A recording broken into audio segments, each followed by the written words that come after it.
Gyanatimenandasya Gananjana Shalakaya Kshakshurun Milicham Jaina Tasmai Shri Gurave Namaha. Aujourd'hui, je veux parler à propos de Djokovic. De Djokovic et de la dernière chose qu'il a dit là récemment au US Open, parce que ce qu'il a dit reflète complètement ce que Krishna dit dans la Bhagavad Gita, et donc je vais en parler.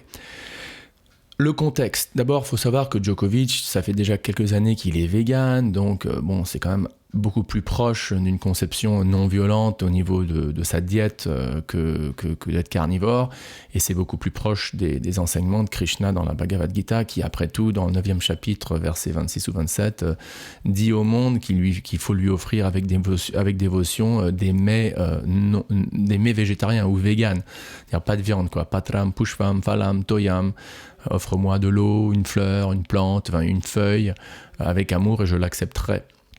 Donc déjà, il est végétarien ou vegan dans son régime. 2, il y a une image qui a fait les réseaux sociaux il y a environ 1 ou 2 ans, de lui assis chez lui, à sa maison ou son appartement à Monte-Carlo, en train de jouer avec son fils. Là, vous pouvez voir la photo. Et derrière, contre le mur, il y a vraisemblablement une image ou une peinture, peut-être une peinture originale, un peu classique d'ailleurs, de Krishna. Ça a l'air d'ailleurs d'être une peinture assez connue d'un peintre qui était très connu, qui s'appelait Sharma. Alors peut-être que c'est un original de Sharma, une pièce de collection, mais en tout cas c'est une image de Krishna, quoi. Je sais que par exemple il y a un sannyasi, un moine, un swami qui s'appelle Satchidananda Swami dans la tradition du Bhakti Yoga, qui a au moins 1 ou 2 fois parlé avec la femme de Djokovic. Donc c'est sûr que Djokovic en tout cas est familier grosso modo avec l'hindouisme et avec la dévotion à Krishna, et avec, on peut dire, les enseignements de Krishna. Et pourquoi est-ce que j'ai ça avec tellement de confiance ? Parce que quand le présentateur lui a dit, comme vous allez voir là dans le petit clip qui suit, que Andy Roddick, en rigolant, disait que voilà, d'abord Djokovic, il t'enlève tes jambes, ou il te tue tes jambes, et après il t'enlève ou il te tue ton âme. Et là, Djokovic, qu'est-ce qu'il dit ? Il dit non, bon, d'accord, peut-être le premier point, il est valide, mais le deuxième point, moi je touche à l'âme de personne. Tout le monde a une âme. Et après il dit un truc qui m'a fait tellement plaisir. Il dit: nous sommes tous et toutes des âmes, des belles âmes, et donc j'aime tout le monde. I want you to think about this, quote from Andy Roddick, somebody you played a lot. He says, Novak first takes out your legs, then he takes out your soul.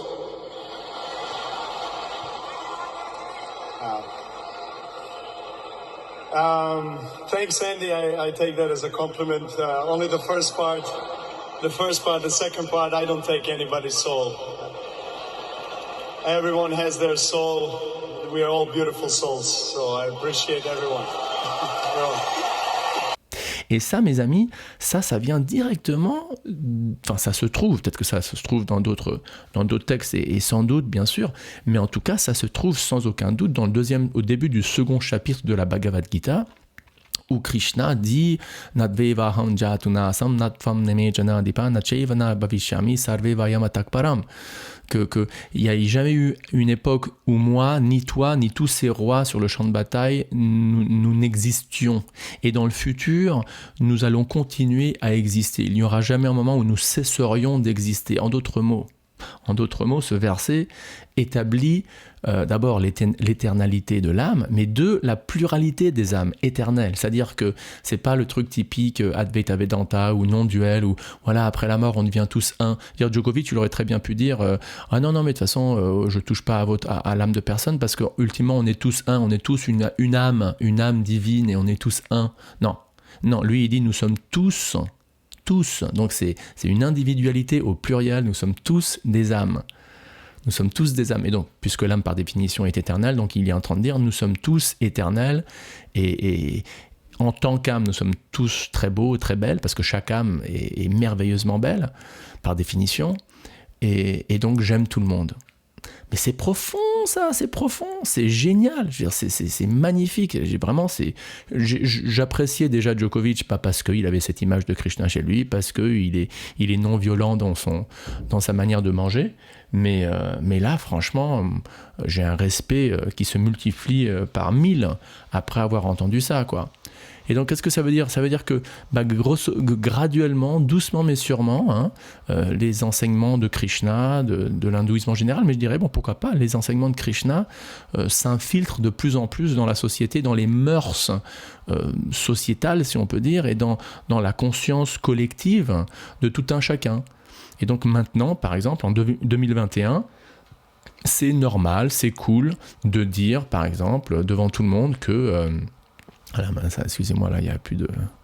Voilà, que nous sommes tous des âmes éternelles, nous sommes tous des âmes, et que nous devrions nous aimer tous les uns les autres, ou voir autrui comme une âme, et donc aimer tout le monde.